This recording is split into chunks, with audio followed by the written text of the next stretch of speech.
Hi everyone, this is Ramesh. Welcome back to Ramesh Sir Maths Class. త్వరలో public exams రాయబోతున్న 10th class విద్యార్థుల కోసం target 100 అనే revision సిరీస్ని start చేశాం కదా. ఈ రివిజన్ సిరీస్లో మనం మోస్ట్ ఇంపార్టెంట్ 1 మార్క్ క్వశ్చన్స్ని డిస్కస్ చేయడం జరిగింది. అలాగే 2 మార్క్ క్వశ్చన్స్ని కూడా ఫినిష్ చేయడం జరిగింది. ఒకవేళ మీరు వాటిలో ఏదైనా వీడియో మిస్ అయినట్లయితే వాటి యొక్క లింక్స్ అన్నిటినీ కూడా కింద డిస్క్రిప్షన్లో ఉంచుతాను, అక్కడి నుంచి చూడొచ్చు. ఈరోజు వీడియోలో 4 మార్క్ క్వశ్చన్స్లో భాగంగా పాలినామియల్స్ అనే చాప్టర్లోని మోస్ట్ ఇంపార్టెంట్ అంటే ఎక్స్పెక్టెడ్ 4 మార్క్ క్వశ్చన్స్ని ఎలా ఆన్సర్ చేయాలనేది డీటెయిల్గా డిస్కస్ చేద్దాం. కాబట్టి వీడియోని స్కిప్ చేయకుండా చివరి వరకు చూడడానికి ప్రయత్నించండి. నచ్చినట్లయితే లైక్ చేసి మీ ఫ్రెండ్స్ కూడా షేర్ చేయండి.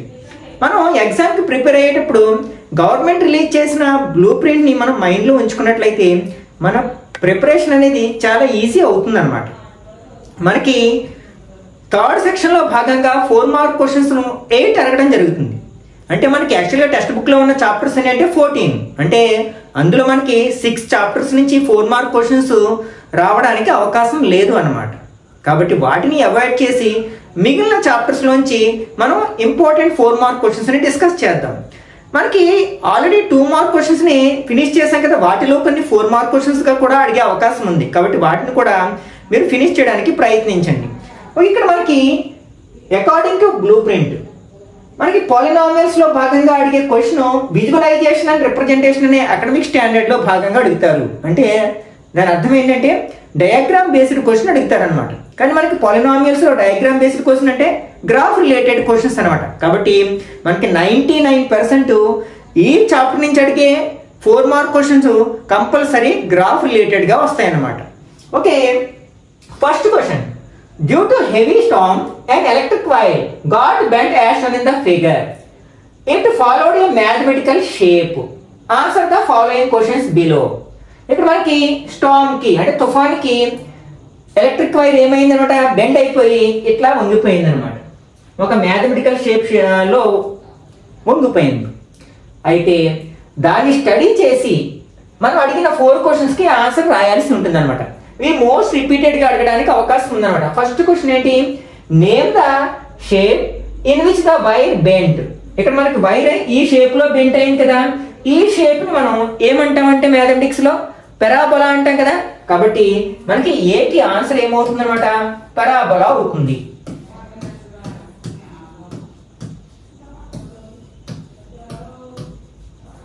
Okay, next B. How many zeros are there for the polynomial. అంటే ఈ పాలినామియల్ అంటే ఈ పాలినామియల్ సూచించే షేప్కి ఎన్ని జీరోస్ ఉంటాయి అన్నాడు. మనం గ్రాఫ్ని బేస్ చేసుకుని నెంబర్ ఆఫ్ జీరోస్ని ఎలా డిసైడ్ చేస్తామంటే ఆ షేప్ అనేది ఎక్స్ యాక్సిస్ని ఎన్ని పాయింట్స్ దగ్గర టచ్ అయితే అన్ని జీరోస్ ఉంటాయని చెప్తాం కదా. కాబట్టి ఇక్కడ ఎక్స్ యాక్సిస్ ఏ పాయింట్ దగ్గర టచ్ అయింది, ఇక్కడ ఒక పాయింట్, ఇక్కడ ఒక పాయింట్. కాబట్టి ఈ షేప్కి ఈ పాలినామియల్కి మనకి ఎన్ని జీరోస్ ఉంటాయి అనమాట, 2 జీరోస్ ఉంటాయి. కాబట్టి 2 అని రాస్తే సరిపోతుంది అనమాట, నెంబర్ వేసిన no problem. Next C. The zeros of the polynomial. ఆ జీరోస్ అంటే అది ఎక్స్ యాక్సిస్ని ఏ పాయింట్ దగ్గర అయితే టచ్ అయిందో ఆ పాయింట్స్లోని ఎక్స్ కోఆర్డినేట్ని మనం జీరోస్ ఆఫ్ ద పాలినామియల్ అంటాం. ఇక్కడ ఎక్స్ యాక్సిస్ ని ఎక్కడ టచ్ అయింది, -1 దగ్గర టచ్ అయింది, అలాగే 4 దగ్గర కూడా టచ్ అయింది, ఇంటర్సెక్ట్ చేసింది. కాబట్టి జీరోస్ ఆఫ్ ద పాలినామియల్ ఏమవుతాయి అనమాట, -1, 4. -1, 4. Next D. Sum of the zeros of the polynomial. అంటే ఈ జీరోస్ యొక్క సమ్ ఎంత అంటున్నారు అనమాట. మనం సమ్ అంటే ఆల్ఫా బీటా అనుకుంటే జీరోస్ని ఆల్ఫా ప్లస్ బీటా అంటాం కదా. ఇక్కడ ఆల్ఫా వాల్యూ ఎంత, -1 ప్లస్ బీటా వాల్యూ ఎంత, 4. ఒకటి ప్లస్ మైనస్ ఒకటి ప్లస్ ఉన్నప్పుడు అంటే డిఫరెంట్ సైన్స్ ఉన్నప్పుడు ఏం చేస్తాం, సబ్ట్రాక్ట్ చేస్తాం. 4లోంచి 1 మైనస్ చేస్తే ఎంత, 3. ఇక్కడ లార్జెస్ట్ నెంబర్ ప్లస్ నెంబర్ కాబట్టి మనకి ప్లస్ నెంబర్ వస్తుంది. కాబట్టి ఇక్కడ సమ్ ఆఫ్ ద జీరోస్ ఎంత అవుతుంది అనమాట, 3 అవుతుంది అనమాట. మోస్ట్ ఆఫ్ ద కేసెస్లో ఈ టైప్ ఆఫ్ క్వశ్చన్స్ అడగడానికి అవకాశం ఉందన్నమాట. Okay, next second one. Right the answer the following questions by observing the graph. Okay, ఈ గ్రాఫ్ని అబ్జర్వ్ చేయడం ద్వారా మనం క్రింద అడిగిన క్వశ్చన్స్కి ఆన్సర్ చేయాల్సి ఉంటుంది అనమాట. Okay, what is the shape of the graph? ఇది ఆల్రెడీ ఫస్ట్ క్వశ్చన్ లో రాసాం కదా. ఈ షేప్ ని ఏమంటామంటే పరాబోలా అంటాం. కాబట్టి ఇక్కడ మనకి సెకండ్ క్వశ్చన్ లో ఏ కి ఆన్సర్ ఏంటంటే parabola.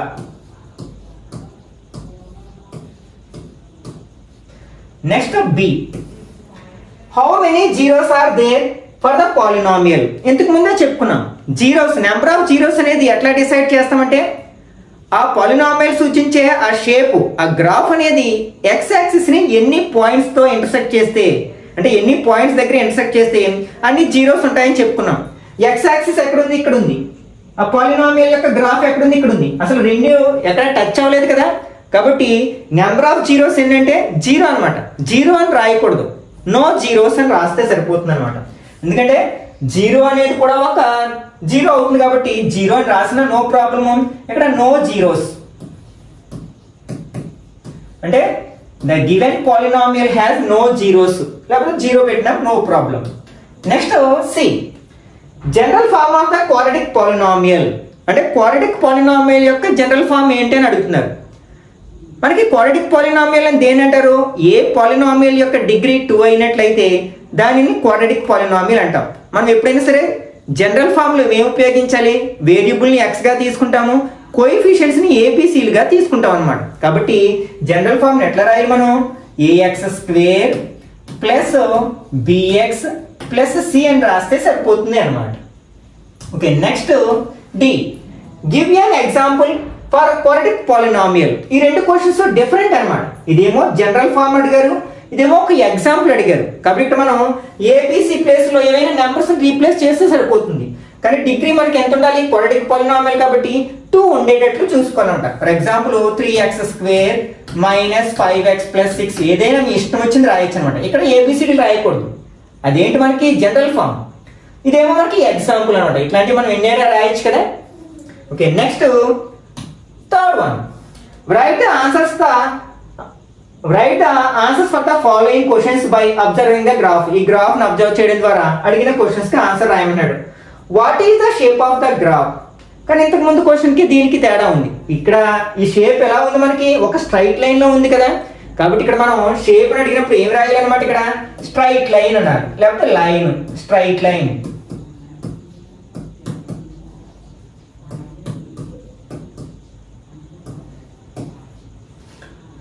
Next B, name the polynomial అంటే షేప్ ఆఫ్ ద వైర్ అంటే ఈ షేప్ సూచించే పాలినామియల్ యొక్క పేరు ఏమిటి అంటున్నాడు. మనకి స్ట్రైట్ లైన్ అనేది ఏ పాలినామియల్ ని రిప్రజెంట్ చేస్తుంది అంటే లీనియర్ పాలినామియల్. అంటే ఏ లీనియర్ పాలినామియల్ కి మనం గ్రాఫ్ డ్రా చేసినా సరే ఒక స్ట్రైట్ లైన్ వస్తుంది కదా. కాబట్టి మనం ఏం రాయాలంటే లీనియర్ పాలినామియల్ అని రాయాలి. లీనియర్ పాలినామియల్ అంటే డిగ్రీ 1 ఉన్న పాలినామియల్ అనమాట.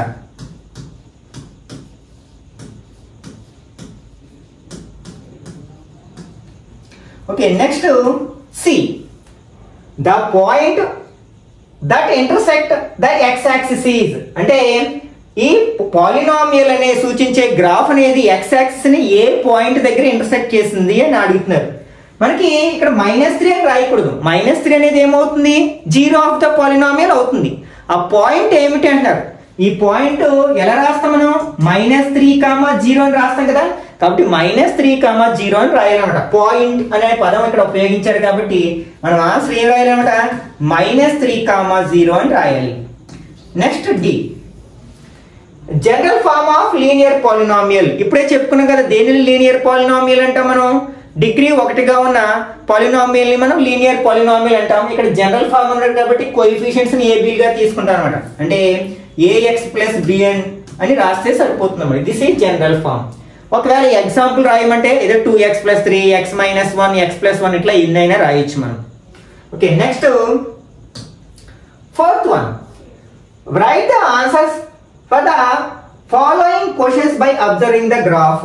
ఓకే, ఇక్కడ గ్రాఫ్ ని అబ్జర్వ్ చేసి క్వశ్చన్స్ కి ఆన్సర్ రాయాలి. First question, the name of the polynomial represented by the graph అంటే ఈ గ్రాఫ్ ని రిప్రజెంట్ చేసే పాలినామియల్ యొక్క పేరు రాయమంటారు. అంటే కనుక మనం పెరాబోలా అని రాయకూడదు. పెరాబోలా అని రాస్తే అది షేప్ అనమాట. షేప్ అని అడిగినప్పుడు మనకి పెరాబోలా, లైన్, స్ట్రైట్ లైన్ ఇట్లాంటివి రాస్తాం. కానీ నేమ్ అడిగినప్పుడు ఏం రాయాలి? Linear polynomial, quadratic polynomial, cubic ఇట్లా రాయాలన్నమాట. ఓకే, పెరాబోలా షేప్ని రిప్రజెంట్ చేసే పాలినామియల్ పేరేంటి? మనకి క్వాడ్రాటిక్ పాలినామియల్. అంటే ఇక్కడ మనకి కరెక్ట్ ఆన్సర్ ఏమవుతుందంటే క్వాడ్రాటిక్ పాలినామియల్ అవుతుందన్నమాట.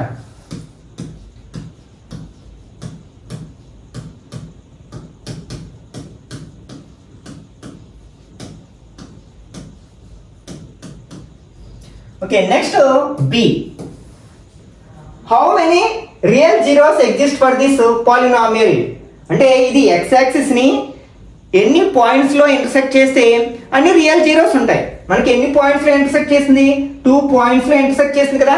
కాబట్టి దీనికి ఎన్ని జీరోస్ ఉంటాయంటే 2 జీరోస్ ఉంటాయి అన్నమాట. కాబట్టి ఆన్సర్ ఏమవుతుందన్నమాట? 2 అవుతుంది. Next C. Find the zeros of the polynomial. ఇక్కడ దీని యొక్క జీరోస్ ఏమవుతాయంటే ఎక్కడ ఇంటర్సెక్ట్ చేసింది? -4 దగ్గర అండ్ 2 దగ్గర ఇంటర్సెక్ట్ చేసింది. కాబట్టి మనం జీరోస్ ఏమవుతాయి అన్నమాట? -4, 2. అదే ఇక్కడ పాయింట్స్ అనే పదం వాడితే మనం ఎలా రాయాలి? -4, 0 అండ్ 2, 0 అని రాయాలన్నమాట పాయింట్ అనే పదం వచ్చినప్పుడు. Okay, next D. Find the sum of the zeros of the polynomial. Sum అన్నారు కాబట్టి alpha plus beta equal to -4 plus 2. రెండు డిఫరెంట్ సైన్స్ ఉన్నాయి కాబట్టి సబ్ట్రాక్ట్ చేస్తాం. 4 లోంచి 2 మైనస్ చేస్తే 2. ఇక్కడ లార్జెస్ట్ నెంబర్ నెగిటివ్ నెంబర్ కాబట్టి మనకి నెగిటివ్ నెంబర్ వస్తుంది. కాబట్టి ఇక్కడ సమ్ ఆఫ్ ద జీరోస్ ఎంత అవుతుంది అనమాట? -2 అవుతుంది. కొన్ని సందర్భాల్లో మనకి ప్రొడక్ట్ ఆఫ్ ద జీరోస్ కూడా అడగచ్చు. అప్పుడు ఆల్ఫా బీటా ఈక్వల్ టు -4 × 2 అని రాస్తాం. -8 అవుతుంది అనమాట. ఓకే, నెక్స్ట్ ఒకవేళ ఇన్ కేస్ ఈ టైప్ ఆఫ్ క్వశ్చన్ కూడా అడగవచ్చనే ఉద్దేశంతో నేను ఇది ఎక్స్ప్లెయిన్ చేయడానికి ప్రయత్నిస్తాను. ఇది x² అన్నమాట. Find the zeros of the quadratic polynomial x² + 7x + 10 and verify the relationship between the zeros and coefficients. అంటే ఒక క్వాడ్రాటిక్ పాలినామియల్ ఇవ్వడం జరిగింది, దాని జీరోస్ ని ఫైండ్ అవుట్ చేసి ఆ జీరోస్ కి ఈ క్వాడ్రాటిక్ పాలినామియల్ యొక్క కోఎఫిషియెంట్స్ కి మధ్య ఉన్న సంబంధాన్ని రాబట్టమంటారు అనమాట. మనం జీరో ఆఫ్ ద పాలినామియల్ అన్ని ఎలా డిఫైన్ చేస్తాం? మనం at what value of variable the polynomial becomes 0. అంటే the value of polynomial becomes 0 is called zero of the polynomial. అంటే ఈ పాలినామియల్ లో వేరియబుల్ ప్లేస్ లో ఏ నెంబర్ అయితే రీప్లేస్ చేసినప్పుడు ఈ పాలినామియల్ యొక్క వాల్యూ 0 అయిపోతుందో that number is noun as zero of the polynomial. అంటే మనం ఏం చేయాలంటే దానికోసం ఇచ్చిన పాలినామియల్ కి 0 ఈక్వల్ చేద్దాం. ఓకే, ఇక్కడ ఇచ్చింది ఏంటి మనకి? x² plus 7x plus 10 equal to 0 అనుకుందాం. ఎందుకంటే మనం x ప్లేస్ లో సమ్ నెంబర్ రాసినప్పుడు దాని వాల్యూ 0 అవుతుంది కదా. ఇప్పుడు x ని ఫైండ్ అవుట్ చేయాలి మనం. ఓకే, మనం క్వాడ్రాటిక్ పాలినామియల్ ని మనం ఫ్యాక్టరైజేషన్ చేయడం ఆల్రెడీ మనం లోయర్ క్లాస్ లోనే నేర్చుకున్నాం కదా. ఫస్ట్ ఏం చేస్తాం? మనం ఈ x² యొక్క కోఎఫిషియెంట్ ని కాన్స్టెంట్ టర్మ్ ని మల్టిప్లై చేస్తాం. ఇక్కడ ఏం లేదంటే 1 × 10 ఏమవుతుంది? 10 అవుతుంది. ఓకే, ఈ 10 ని మనం ఏ టేబుల్ వస్తుందో చూసుకున్నాం. 1 టేబుల్లో వస్తుంది, 2 5s are 10 వస్తుంది. 5 2s అంటే మళ్ళీ ఇదే కాబట్టి మళ్ళీ రాయడం లేదు, 10 1s అలాగే రాయాలి. ఓకే, ఇప్పుడు ఏం చేయాలి? మనం ఈ కాన్స్టెంట్ కి ఉన్న సైన్ అబ్జర్వ్ చేయాలి. ప్లస్ ఉంటే ఎడిషన్ చేయాలి, మైనస్ ఉంటే సబ్ట్రాక్ట్ చేయాలి. అలా చేసినప్పుడు ఎడిషన్ చేసినా సబ్ట్రాక్ట్ చేసినా x యొక్క కోఎఫిషియెంట్ రావాలి. ఇక్కడ ప్లస్ ఉంది కాబట్టి ఎడిషన్ చేస్తే మనకి 7 రావాలి. 10 ని 1 ని యాడ్ చేస్తే మనకి 7 రాదు కదా. 2 ని 5 ని యాడ్ చేస్తే 7 వస్తుంది. కాబట్టి ఈ మిడిల్ టర్మ్ ని 2x 5x గా డివైడ్ చేయాలి. ఇక్కడ మనకి యాడ్ చేస్తున్నప్పుడు 7x వస్తుంది కాబట్టి మనం ఏం చేయాలి? రెండింటికి ఒకే సైన్ ఉంచాలి. ఎందుకంటే ఒకే సైన్ ఉన్నప్పుడే కదా మనం యాడ్ చేస్తాం. ఏ సైన్ ఉంచాలంటే మిడిల్ టర్మ్ కి అంటే x యొక్క కోఎఫిషియెంట్ కి ఏ సైన్ ఉంటే అదే ఉంచాలన్నమాట. ఒకవేళ ఇక్కడ 7 మైనస్ ఉందనుకోండి, రెండింటికి మైనస్ పెడతాం, యాడ్ చేస్తున్నాం కాబట్టి. అలా కాకుండా ఇక్కడ మైనస్ ఉందనుకోండి, అప్పుడు సబ్ట్రాక్ట్ చేయాలి. సబ్ట్రాక్ట్ చేసినప్పుడు ఎప్పుడు సబ్ట్రాక్ట్ చేస్తాము? రెండింటికి వేరు సైన్ ఉన్నప్పుడు సబ్ట్రాక్ట్ చేస్తాం కాబట్టి రెండింటికి వేరు సైన్లు ఉంచాలి. మరి ఏ సైన్ దేనికి ఉంచాలంటే దీని యొక్క సైన్ ని లార్జెస్ట్ నెంబర్ కు ఉంచాలన్నమాట. ఇవన్నీ మనం ఆల్రెడీ ప్రీవియస్ క్లాసెస్ లో చాలా సార్లు డిస్కస్ చేసాం. కాబట్టి ఇప్పుడు ఏం చేస్తాం? మిడిల్ టర్మ్ ని స్లిప్ చేస్తాం, విడగొడుతున్నాం. ఎలాగా? Plus 2x plus 5x add చేస్తే 7x సరిపోతుంది కదా. 2x plus 5x plus 10 equal to 0. ఇప్పుడు 4 టర్మ్స్ ఉన్నాయి. ఫస్ట్ 2 టర్మ్స్ ని ఒక గ్రూప్, సెకండ్ 2 టర్మ్స్ ని ఒక గ్రూప్ గా చేసి ఫస్ట్ 2 టర్మ్స్ లో మనం ఏం కామన్ తీయగలం? x కామన్ తీయగలం. ఈ x² నుంచి x కామన్ తీస్తే x ఉంటుంది, ప్లస్ 2x నుంచి x కామన్ తీస్తే ఏముంటుంది? 2 ఉంటుంది, ప్లస్ ఇక్కడ మనకి x కామన్ తీయాలి ఎందుకంటే ఈ టర్మ్ లో x లేదు. అప్పుడు ఏం నెంబర్ ఏమైనా కామన్ తీయాలి. రెండిట్లో పోయి టేబుల్ ఏమన్నా చూసుకుంటా. 5 టేబుల్ ఉంది, కామన్ తీస్తున్నాను. ఇక్కడ 5 కామన్ తీస్తే ఏముంటుంది? x ప్లస్ 5 టేబుల్ 10 ఎన్ని టైమ్స్ పోతుంది? 2 టైమ్స్ ఈక్వల్ టు 0. ఇక్కడ బ్రాకెట్ లో ఏది వస్తే ఇక్కడ కూడా అదే వస్తుంది అనమాట. ఇక్కడ ఇప్పుడు మనకి ఎన్ని టర్మ్స్ ఉన్నాయంటే 2 టర్మ్స్ ఉన్నాయి. ఇదంతా ఒక టర్మ్, ఇదంతా ఒక టర్మ్. ఆ రెండిట్లో ఏముంది? x ప్లస్ 2 అనేది ఉంది కాబట్టి దాన్ని కామన్ తీస్తున్నాను.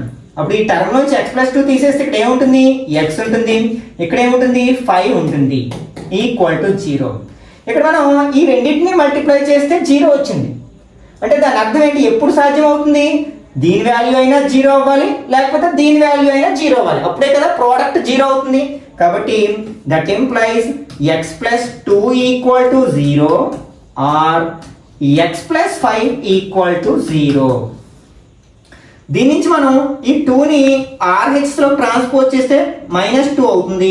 అలాగే ఇక్కడ 5ని RH లో ట్రాన్స్పోజ్ చేస్తే -5 అవుతుంది అనమాట. అంటే ఇక్కడ మనకి zeros of the polynomial ఏంటనమాట?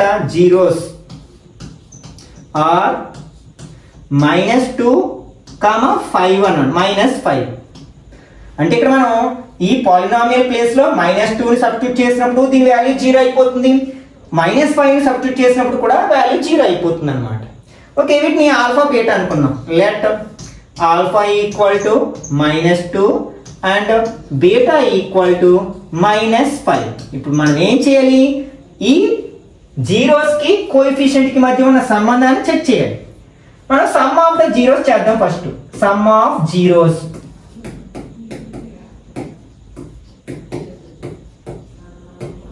Equal to alpha plus beta. ఇక్కడ ఆల్ఫా ఎంత వచ్చింది? -2 వచ్చింది, ప్లస్ బీటా -5 వచ్చింది. మరి రెండింటికి ఒకే సైన్ ఉంది కాబట్టి ఏం చేస్తాం? యాడ్ చేస్తాం. -2ని -5ని యాడ్ చేస్తే -7.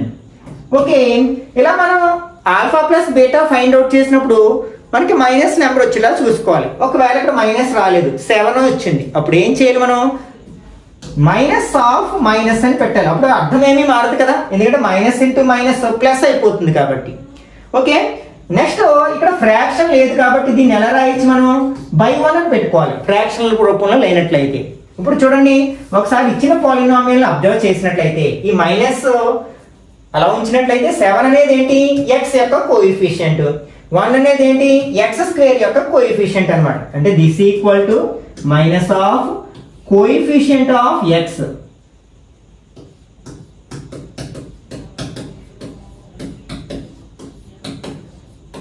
by coefficient of x².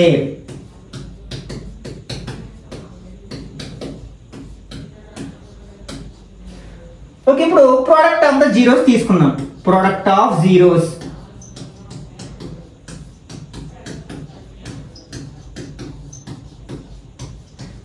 Alpha beta. ఇక్కడ ఆల్ఫా వాల్యూ -2 అంటే beta value -5. Minus into minus ఏమవుతుంది? ప్లస్ అయిపోతుంది. 2 5 10. ఫ్రాక్షన్ లేదు కాబట్టి బై 1 ఉంచుకుంటాం. ఇప్పుడు ఇచ్చిన పాలినామియల్ అబ్జర్వ్ చేసి 10 అనేది ఏంటి? Constant term. అలాగే 1 అనేది ఏంటి? Coefficient of x². కాబట్టి దీన్ని ఎలా రాయొచ్చు మనం? Constant by coefficient of x².